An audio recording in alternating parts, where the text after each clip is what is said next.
In April of 2015, Fairwind's chief engineer Arnie Gunderson and the Fairwind's crew headed to Quebec City for the World Uranium Symposium. Attended by more than 300 delegates from 20 countries that produce uranium for nuclear power and weapons, the symposium brought together experts who are calling on governments throughout the world to end all uranium mining. In this presentation, Arnie shares how the nuclear industry refused to learn from their own mistakes and repeated the same failures at Fukushima Daiichi that caused widespread devastation at 3 Mile Island and Chernobyl. Thank you very much, Dr. Sidentov.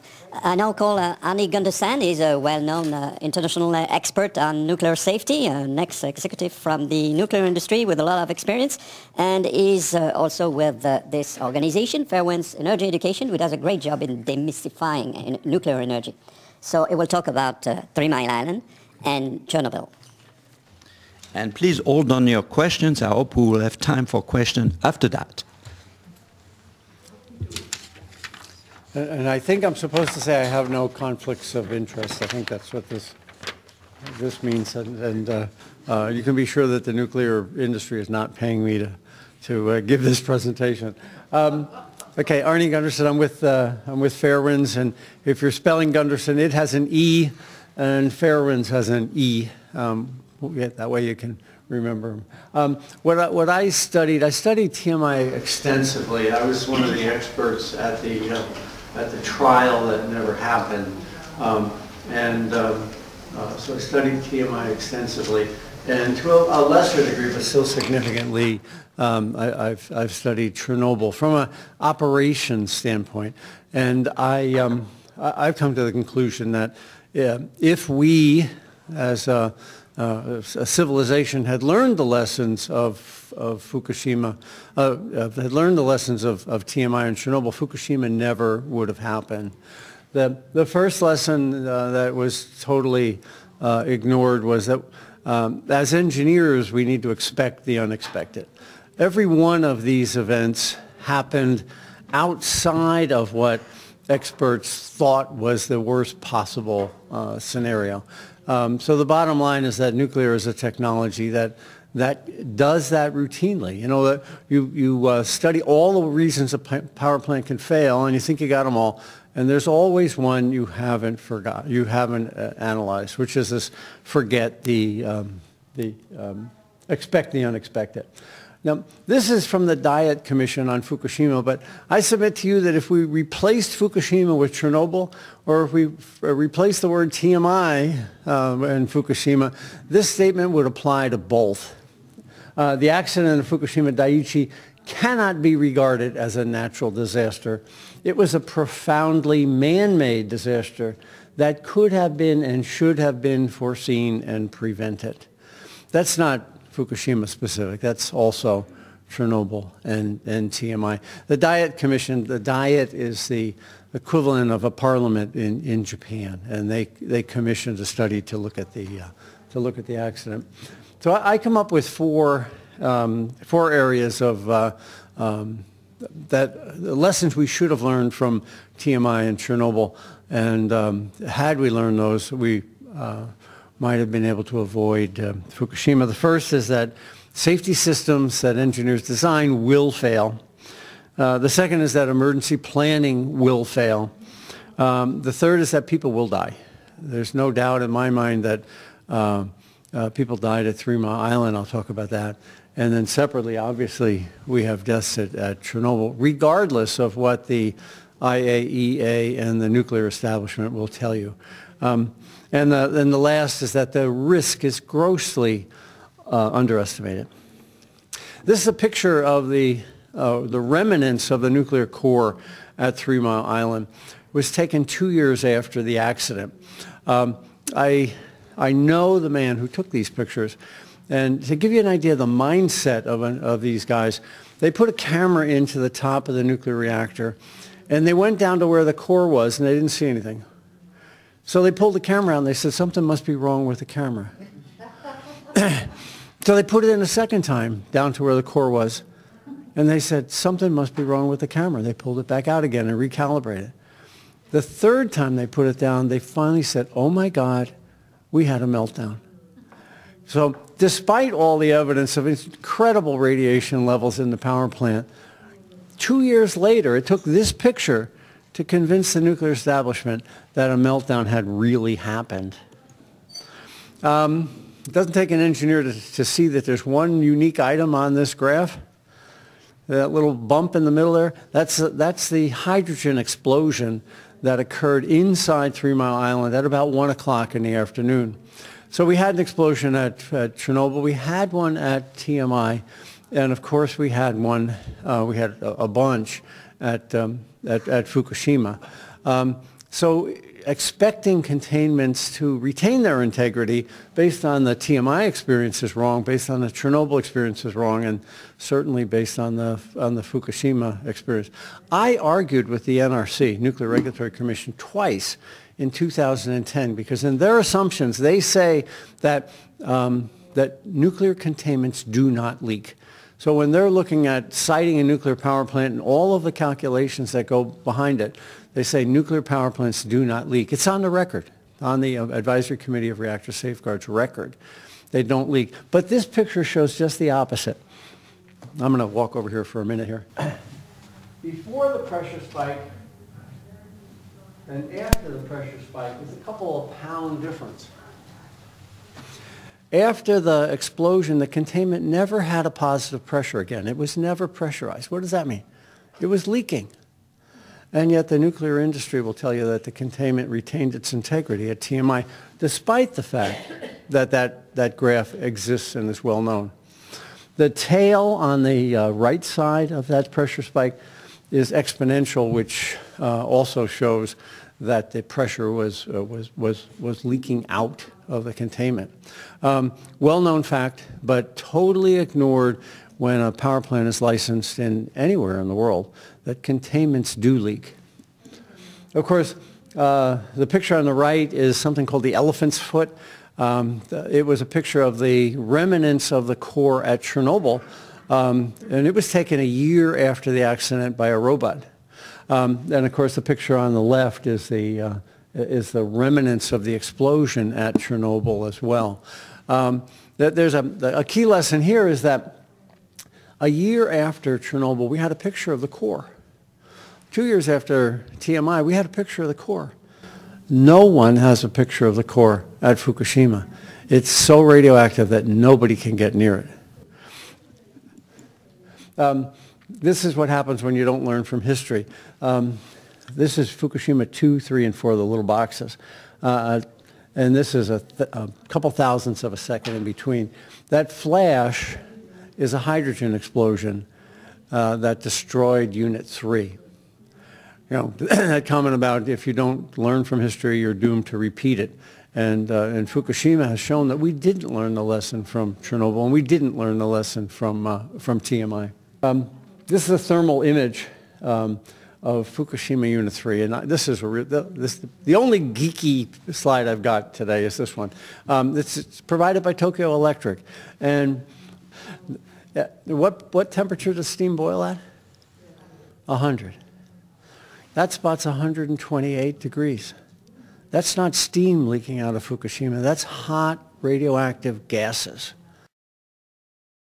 This is a thermal image of Fukushima Unit 3, and this is the only geeky slide I've got today is this one. It's provided by Tokyo Electric, and what temperature does steam boil at? 100. That spot's 128 degrees. That's not steam leaking out of Fukushima. That's hot radioactive gases. And despite the fact that I've been talking about this slide for 4 years, the Nuclear Regulatory Commission continues to say that a containment will not leak. I had the same argument at Pickering when I was arguing with the Canadian regulator. And the Pickering reactors have twice as much zirconium as did Fukushima. Zirconium is the chemical element that causes hydrogen explosions. And yet they're blissfully unaware of the possibility of an explosion at Pickering. Second point, so systems will fail, whether it's cooling systems or containment systems, systems will fail. Second point is emergency planning. The Japanese were the greatest emergency planners in the world. I mean, they really expected earthquakes would come. That's what, they're known for this. And yet they failed miserably at evacuating their own people after Fukushima. But we shouldn't be surprised. At Chernobyl, the Soviets didn't evacuate people soon enough either. And at TMI, we had the exact same problem, that we knew that radiation was ready to leak out, and people were not evacuated for days afterward. And the problem there is the reaction of a bureaucracy is not to protect the people, it's to protect the bureaucracy. And when you buy into the concept that nuclear is safe, it's very hard to then admit that you've been wrong and get on television and tell people to run like hell. So I gave the keynote at Penn State had a 35-year anniversary after TMI last year. And Governor Thornburgh, the former governor of Pennsylvania, was one keynote and I was the other. And I asked him afterward, I didn't want to put him on the spot in front of everybody, but I asked Governor Thornburgh, I said, you know, Governor Thornburgh, on the first day of the accident, you were lied to. And there was this 10-second pause. And he said, yeah, you're right. I was lied to. And I said, okay, knowing what you know now, that there was a meltdown, that there was a hydrogen explosion, would you have ordered an evacuation? And Thornburgh said no.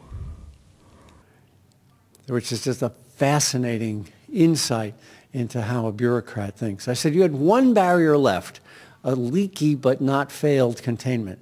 And you mean to tell me you would rather have risked the population in the river valley, Susquehanna River Valley, rather than evacuate those people? Yeah. And Thornburgh said no, even knowing how bad, if he had known how bad things were, he would not have ordered an evacuation. Not have ordered an evacuation. They didn't work at TMI, they didn't work at Chernobyl, and they certainly didn't work at Fukushima. I got this email from a girl, well, she's a woman now, but she was a girl after TMI, and it's long, and I'm sorry, let me just summarize it. She was in chemistry at Middletown High School in the year of the accident, and that month they were studying radiation. They had a radiation detector hanging outside the classroom. They came into class at 10 o'clock in the morning, and the detector was inaudibly loud. It was screaming.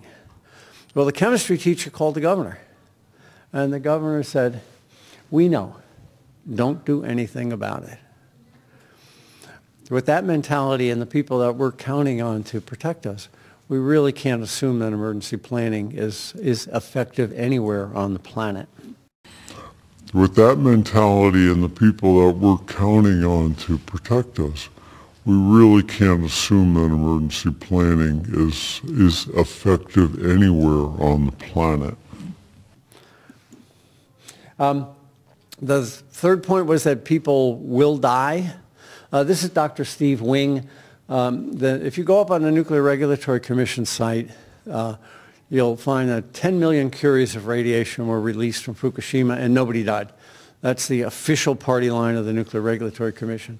Dr. Wing did an epidemiological study of the Susquehanna River Basin. You see the white is the Susquehanna River. The red on either side of it is incidences where cancer rates, lung cancer rates, were twice as high as average, and the green are the surrounding hills.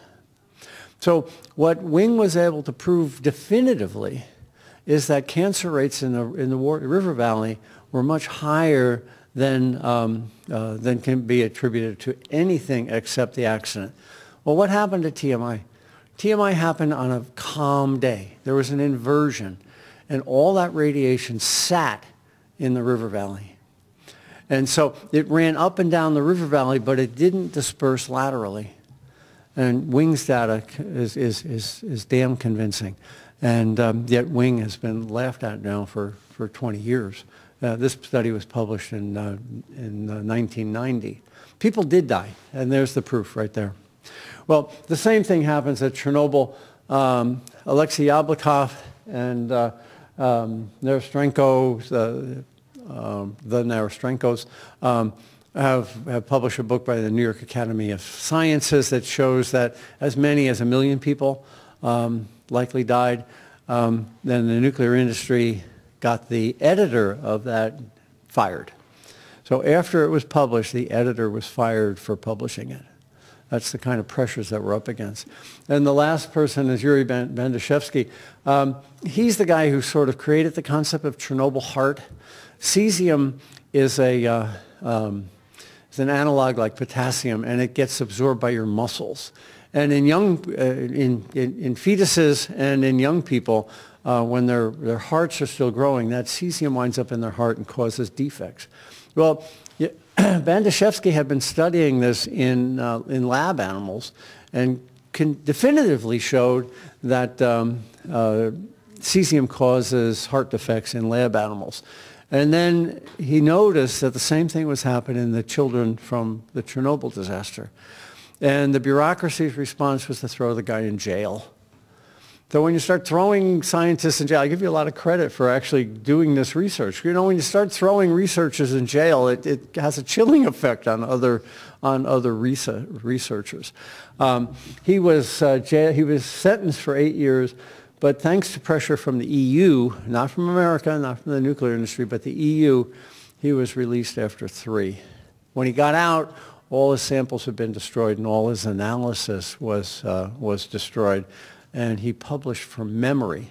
And of course, the nuclear industry's position is, well, it doesn't count because he didn't have any data. So you throw people in jail and then you destroy their data, and then you ignore the fact that they had data in the first place. The last point is the risk is greatly underestimated for nuclear power. We have this thing in the nuclear industry called PRA, probabilistic risk assessment, but I call it PRAY. And what the nuclear industry does is they assume they know every single way that a nuclear power plant can break, and they assign probabilities in like a tree kind of a shape. The problem is this: if you have a deck of cards, what's the chance of drawing an ace? You have 4 aces and 54 cards, so it's 1 in 13, right? We know that. So you can do a probabilistic risk assessment if you know how many cards are in the deck. And that's the problem with nuclear power. What we found is that it breaks in ways that scientists haven't counted on. So therefore, the probabilistic risk analyses are totally wrong. What I said in the speech yesterday, in the last session, the people that do these PRAs say there's a 1 in a million probability. But yet we know we've had 5 meltdowns in 35 years, about once every 7 years. So history says once in 7. The nuclear industry says 1 in a million. Which one are you going to believe? Well, I frankly believe history. And then the last point is that if you properly weigh the risks and you properly weigh the benefits for nuclear power, it's a distorted balance. The risks clearly exceed the benefits. All right, thank you very much.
novella. His novella? He has a sci-fi novella. All right, hold on. We're now live. And I just got it in my inbox. no kidding? Yeah. All right. Does it involve? It's all about eating my children. I don't know. I mean, I've only gotten 2 pages in, so your children and their subsequent eating could be something that's introduced later. Killing me. But as of now, it is non weird thing scenario related in terms of us being main characters. But there's certainly all the inventiveness that I'm not getting video from you. Oh yeah, that's because I'm dumb, and now you should be getting video from me. Here we go. From Pink World, where everything is pink for no apparent reason. That just means that you're rare. And also, I'm glad to join you from Orangetown. Hi, welcome to Orangetown. Why are you always orange? Because you're pink and I'm orange, and together we have a band called Pink and Orange. You know what it is? Oh, let me do a split vertical corrected. I do believe that we're gonna have to look at our lighting setup at some point, because you've been through like 5 cameras now, and you're always orange. And I tend to be, and you know what? This isn't even the one that you got me. This is my eyesight. Oh, really? Well, Although this is not my normal lighting setup. You look better. You look better before. Just brighter orange. I don't know if anyone's in the room. Dark or not. orange. Bright orange. You want to explain? Here, let me see if anyone's watching. Hi, everybody. I know you could be watching Tech News Today and actually having real-world issues explained to you in a competent fashion. Instead, you're probably watching us. Or you're watching this recorded, which is better for you and the planet. Why on earth would that be, sir? Because they should not be watching us instead of Tech News Today. Okay, that's true. Because we actively make you dumber. Yes. That's what I said when I brought Andrew on This Week in Science.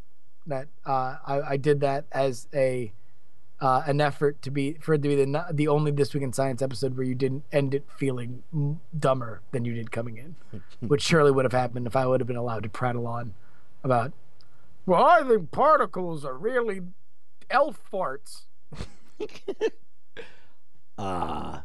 You look very large, which means I'm going to have to zoom in this camera. Kind of lean it in a little bit. I can be big like you. But I'm still pink. You are pink and orange. It's the Pink and Orange fan club. I wish the pan thing worked a little better. There we go. Yarp. So, okay, do you want to explain to the nice people, whoever's watching? You want me to find out how many people are watching? Oh, sure, why not? I will explain to whoever they are that tonight on NSFW show we're gonna have a lot of lot of big fun. Number one, surprise guest. Gonna have, well, Scott F. Dog Johnson, of course, is our listed guest for tonight. But he will not be the only person dropping by. That's all you're gonna say, right? You're not gonna ruin anything. You're not gonna give up the goods. Should we? No, it should be a because it should be a surprise, right? Totally should be. It should be our ladies and gentlemen, Mr. Elton John, and then Elton John comes on. Right, Sir Elton. Not John. Elton John. Elton John's not on yet. Although I might just get that clip of, ladies and gentlemen, Mr. Elton John. And then our second guest. Well, all right, here are the bits. Number one, we're going to play a little game of Damn You Autocorrect. Yep. And then we are going to play, should we say what the game is? In fact, actually, if people want to start suggesting Damn You Autocorrects, how about I show you instead of me adjusting this camera? Yeah, how about everybody send your Damn You Autocorrects to nsfwshow@gmail.com. I'll be going through them, and Scott and Bry will play against each other. Meanwhile, we are going to have a big game. Listen, folks, our ongoing mission with NSFW Show is to bring a closer understanding between the male-dominated spheres of the internet and girls.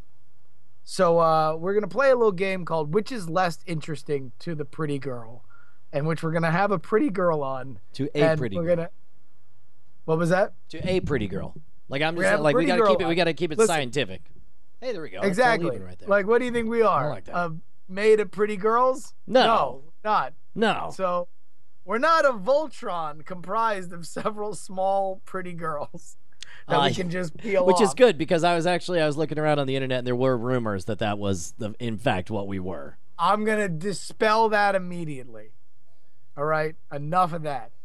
All right, so we're gonna have topics that I'll tell you what. Send those in too. Send those in to the NSFW show. Send in nerd or geek topics that you've always wondered. Stuff that that me and Scott Johnson definitely would be passionate and awesome and think is great. Yes. And Like, we will. I have one example. Okay, please.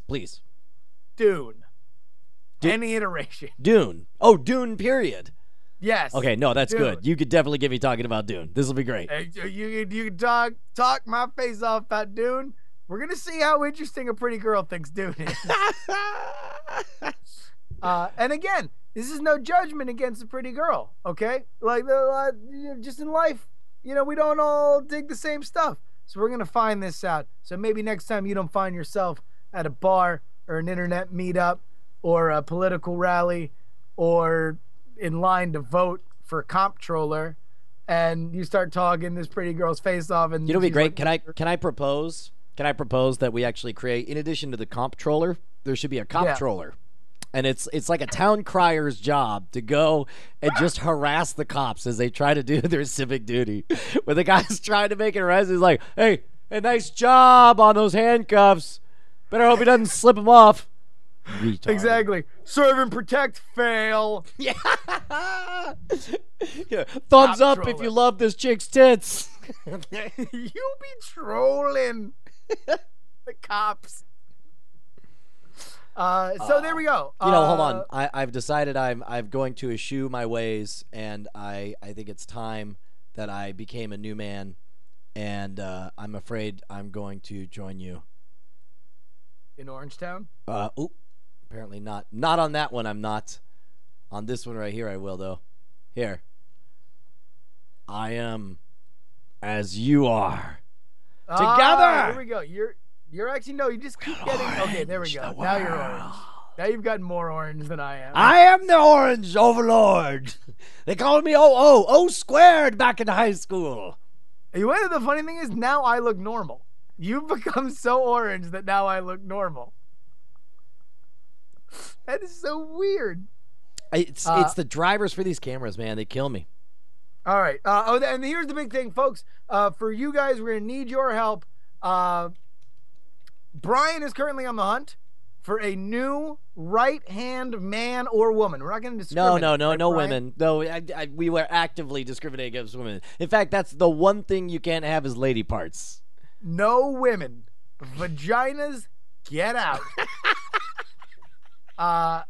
So right-hand man, Brian's looking for one, and I don't know if you saw his tweet, but he's currently soliciting resumes. But what we want to do is, for any future communication, Brian needs defining branding art for it. So we need you described it. Uncle Sam Yes. style. Brian Brushwood wants you. Now wait a minute. What about this? What if they did a whole series of World War II propaganda art style? Brian needs you to carry his shits. When you Yes. when you ride alone, you ride with Brian. Like I had Exactly. some When other you're not flying on Southwest with Brian Brushwood carrying his stuff, you ride with Mike Super. Why don't you just kill yourself? If you're not touring with Brian, you don't deserve to live. You have nothing to Exactly. live for. So there we go. We And want the World War II propaganda images. That actually doesn't look bad. You look less pink. All right. Uh, Everywhere I look, it's pink. Yeah, Pink. It's not pink. I in like the to room. think of it as salmon. It's totally red. Watch. So there we go, folks. Send all that into nsfwshow.gmail.com. Again, the three things that we need. We're gonna play name that autocorrect, or damn you autocorrect rather. Yes. We're going to play, so send those in, your favorite ones of those. I'll sort through those. Number 2, we're going to have Brian and Scott. We need nerd and geek topics for which Brian and Scott really enjoy to play which is less interesting to a pretty girl. And finally, for the Photoshoppy among you folks, we need iconic World War II propaganda images soliciting people to apply for the role of Brian Brushwood's right-hand man. I like That's this. man. This has, right-hand man. I'm not wasting a whole syllable for whoa. For whoa, man. So there we go. And that is going to be the show tonight. We're going to have a special guest that will be our pretty girl. And Scott Evidog Johnson will join us for all the rest of it. I'm going to still be a wild-eyed moron who really doesn't have 2 IQ points to rub together. And Brian's going to be Pinky McPinkface.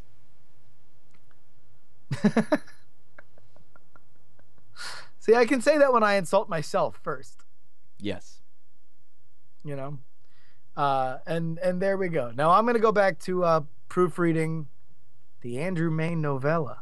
I'm going to go back into my pink hole. All right, say that again. No, Pretty Girl's not Felicia Day, so stop saying that. Pretty Girl is not. Wait, are you looking in the Justin TV chat room or the Unfiltered? Yeah, one of them. I don't recall, sir. Anyway, so there we go. Yeah, no, it's not gonna be Felicia Day, but maybe one day. And also, she wouldn't be good for this bit because she probably is just as nerdy as everybody else. Although she is certainly as pretty as our guest or any other girl because she's gorgeous, Felicia Day. I'm trying to figure out how you actually said all that without getting in trouble. And I have nimble word feet. It's Rebecca Black. We can finally come out and say it. Yes. Well, I just put it this way: it's nobody that anybody's mentioning, and it's someone it'll be funny. Everybody will like this. Yeah, it'll be fun. Plus, Scott Evidog Johnson is hilarious. Scott Evidog Johnson cannot fail.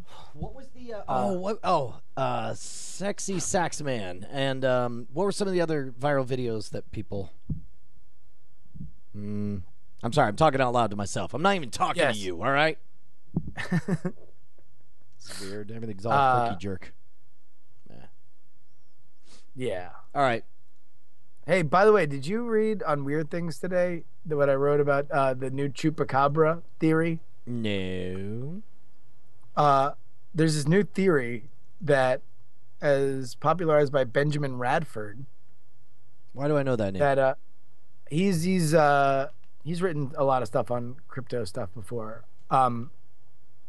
But he went to go trace the roots of the chupacabra legend. Yeah. And found out that it all started with a newspaper article in 1995 in Puerto Rico. And the woman who wrote or drew the initial illustration for it apparently now admits that she was inspired by the 1995 erotic sci-fi film Species. GTFO! No kidding. Really? For real? Yeah. Can I just... So it's like this all started because Natasha Henstridge turned into an alien and banged a bunch of people and then killed them in that movie. That's awesome. Am I herky-jerky for everyone else? You're not herky-jerky for me. No. Well, all right. Hey, see that background? That's red. Not red. Red. Not red. Red. No, you're red. She's not red. But, like, those are the same lights. There's, like, you can see the physical lights here. Yeah. I can see them. They're red. They're red lights. My eyes are looking at them. They're red. They're not pink. People want to know if I'm using the new PC. Bad news was there was a delay on the Sandy Bridge motherboard, and so it was not ready to go. It'll be a week. It would come. It'll come in 2 weeks, which it doesn't even matter if it would come next week because I've got Scam School to go shoot and stuff. So there's all that. So it'll be delayed, but it's on its way. Yeah. Right? Oh yeah. No. It's gonna be awesome. It's gonna be very very awesome.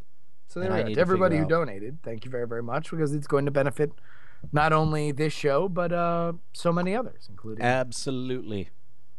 Including shows that I haven't even invented yet. Indeed, darn, dear deed. All right. Bye. Bye, everybody. I'll see you tonight. Bye.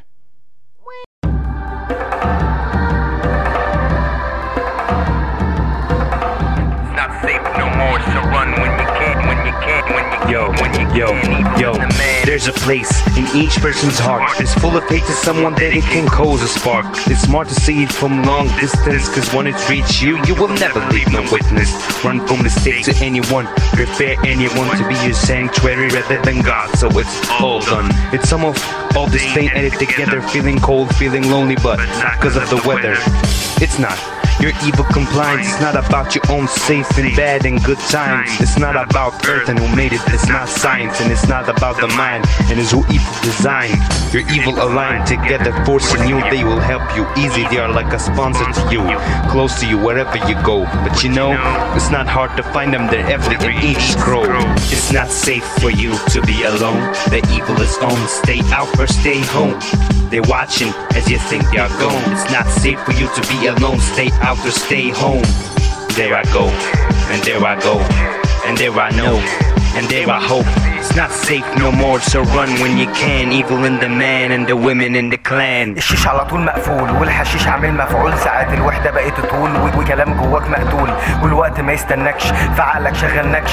الشك لسه ما ماتش حالك لسه ما اتعدلش والطفولة مقتولة والسعادة كلمة منقولة. كل ده من الخطوة الأولى تأتأ نسمعك كبسولة. سحبوك سمموك كمموك وأهملوك لما بقيت جنديل طلباتهم وعلى العذاب زقوك زقوك. كلمات مسمومة مكتومة انت جاني وضحية وسط السكة لما بتقع ما يدوش اي اهميه. شكل الخطيئه تشكل والنتيجه عليك بالسالب. كله وقع عليك وسقطه ما تتنساش ده كله كاتب. وانا مالي اول كلمه في التخلص من الاخطاء وكله ماشي ومكمل يعني لوحدك في السباق. نفس الغباء والفعل نفس الشخص ونفس الشكل والعزيمه بقت هزيمه والعزله توصل لاكل. It's not safe for you to be alone. The evil is on, stay out or stay home. They're watching as you think they are gone. It's not safe for you to be alone, stay out or stay home. There I go, and there I go, and there I know, and there I hope. It's not safe no more, so run when you can. Evil in the man and the women in the clan. It's like eat or don't eat the apple. You either be or not be, then all sins gather. It's a complex situation to a man. Mankind selling hell on earth like it's a damn plan. By someone, by anyone, what mattered was done. By any means of hating, blood sucking, grabbing guns, killing. Little children come back then dead, it's happening. It's cracking in a series of dead hearts, no compassion. See, the prophets came one by one to show you, but the people stay blinded. They let the evil come close to you. Most knew and acted dumb. Search for the safe place, the place where you die there with no mistakes. God, who made us and who we will return to. And the world is not safe no more, it's not green or blue. It's not me or you, it's a bigger force preparing for the day that good fight the bad. See who caring that's. It's not safe for you to be alone.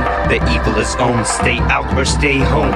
They're watching as you think they are gone. It's not safe for you to be alone, stay out or stay home. There I go, and there I go, and there I know, and there I hope. It's not safe no more, so run when you can. Evil in the man and the women in the clan.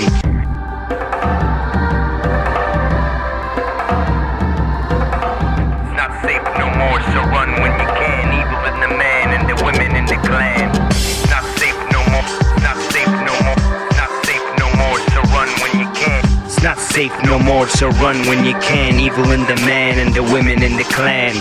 Not safe no more, not safe no more, not safe no more, not safe no more, not safe no more, so run when you can, when you can, when you can, when you can. Evil in the man.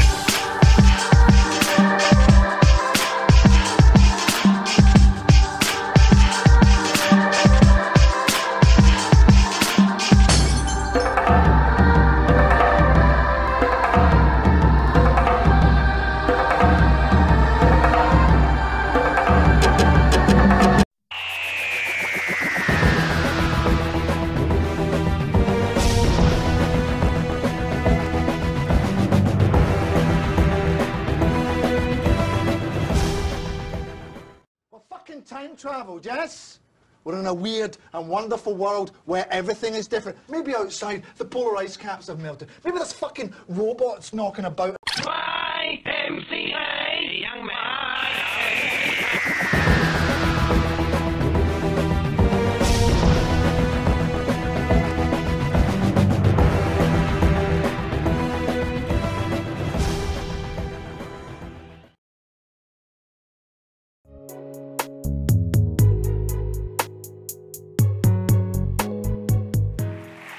A 1,000 years ago, my ancestors moved from Iraq to northern India. And 50 years ago, my father moved from India to Pakistan, and from there to the United States, and then to Mexico. And regardless of time and place, humanity has always faced the challenge of producing adequate, safe, healthy, and affordable food. For the last decade, my research has focused on one aspect of this challenge, the human health impact of bacteria in food.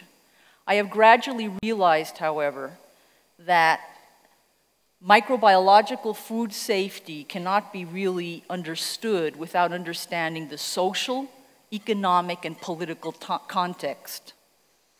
Mexico and India face common predicaments: rapidly growing economies, inequitable internal development, and high rates of unemployment and population growth.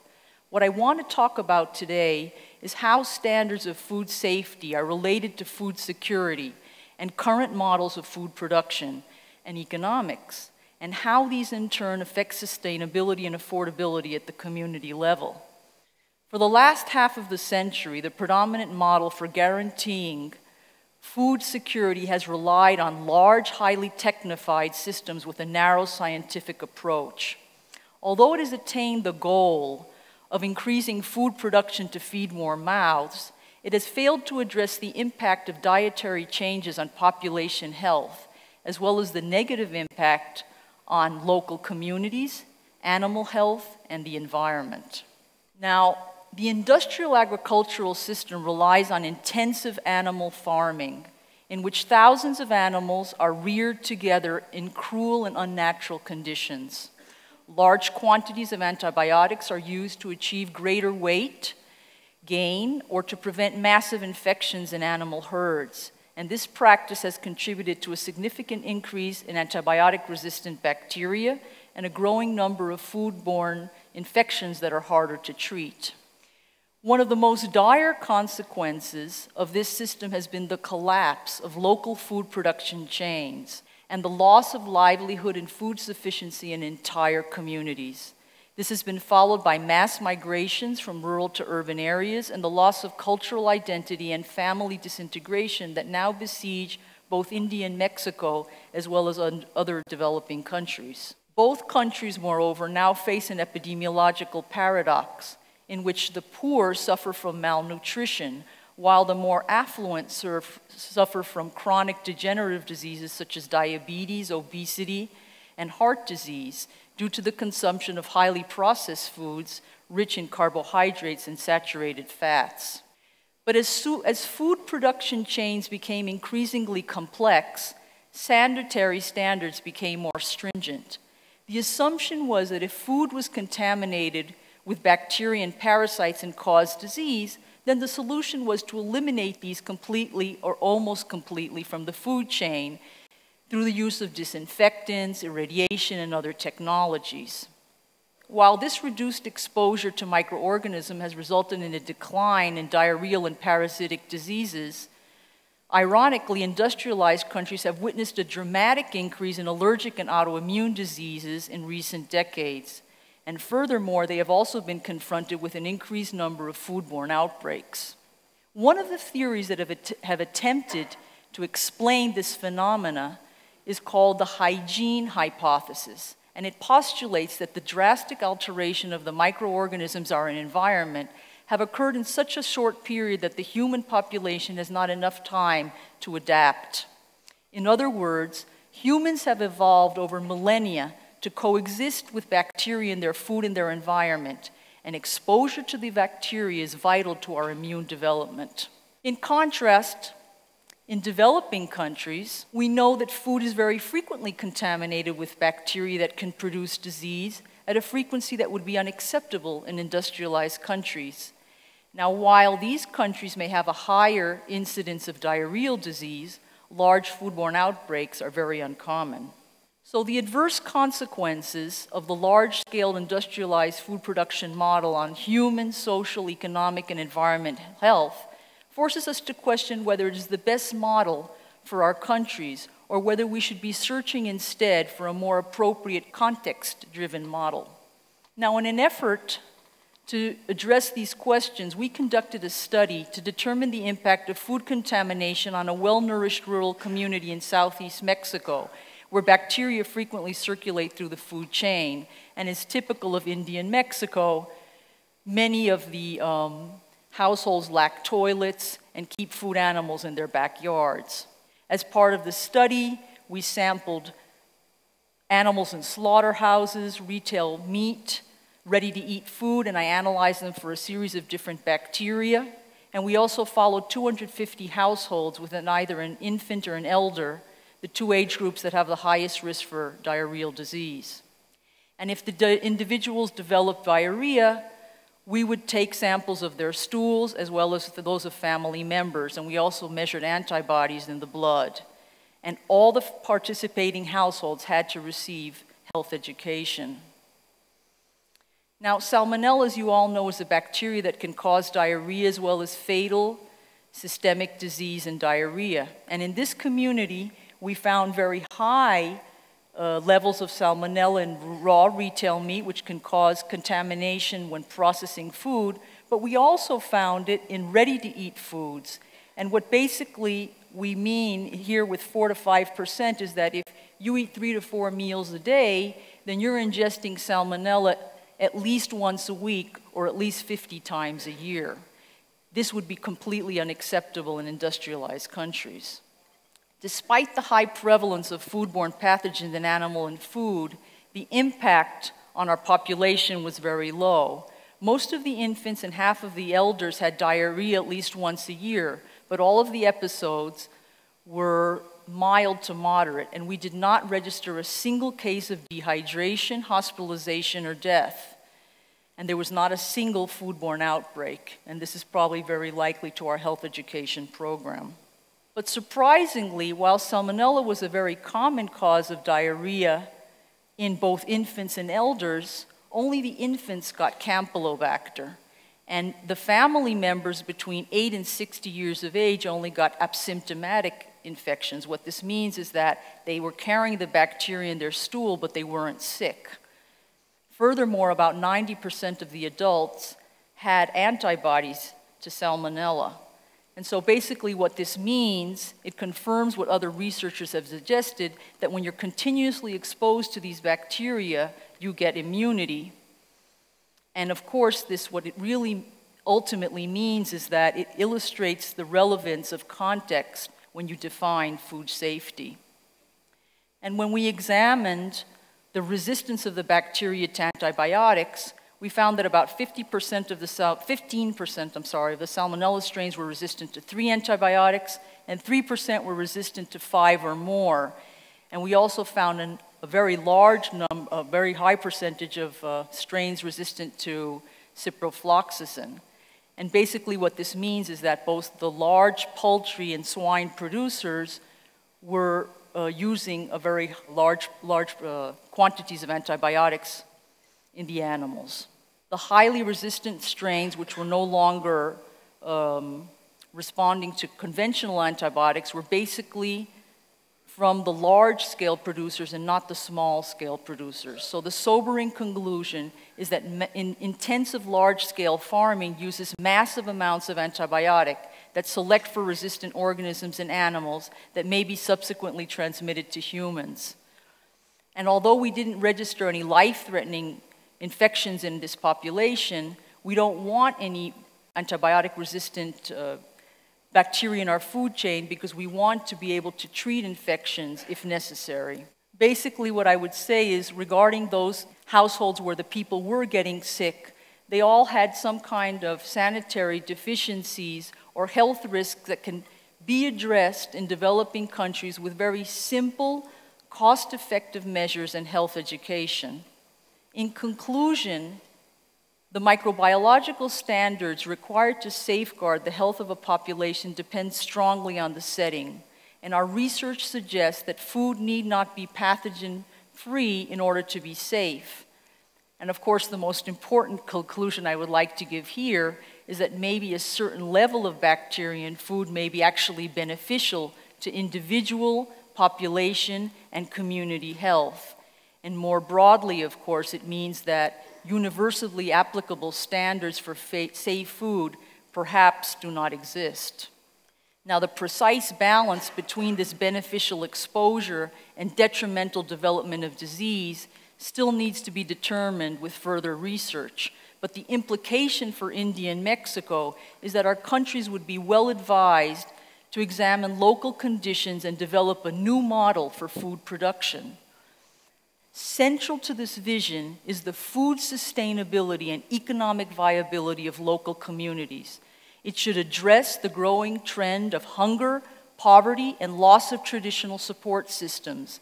And within the new vision, government should take a step beyond subsistency farming or scattered small-scale organic farming by convening experts from a broad array of disciplines to develop a food policy that considers food production in the broader context of human, animal, and environmental health. With sufficient political will, I believe that governments could establish networks of regional communities that could receive technical support for the implementation of cost-effective agroecological methods appropriate for small-scale local agriculture. And support and economic incentives could also be offered to encourage the distribution of the products to local distributors for regional markets. And furthermore, the model should incorporate local microbiological standards based on the possibility that certain levels of bacteria in food may well have long-term beneficial effects on local populations. So in conclusion, there is an urgent need for developing a new paradigm for food production in the 21st century. And this vision should counterbalance the prevailing trend toward globalized food. This proposal for a new paradigm envisions long-range policies that safeguard the health of all sectors of society and that of our planet. We understand that policies that are just, sensible, and wise may nonetheless encounter fierce opposition from powerful interests and elites, and we may reasonably anticipate such opposition to the implementation of this proposal. It is the unique responsibility of socially conscious individuals to undertake this daunting task. Please join me in moving this proposal forward.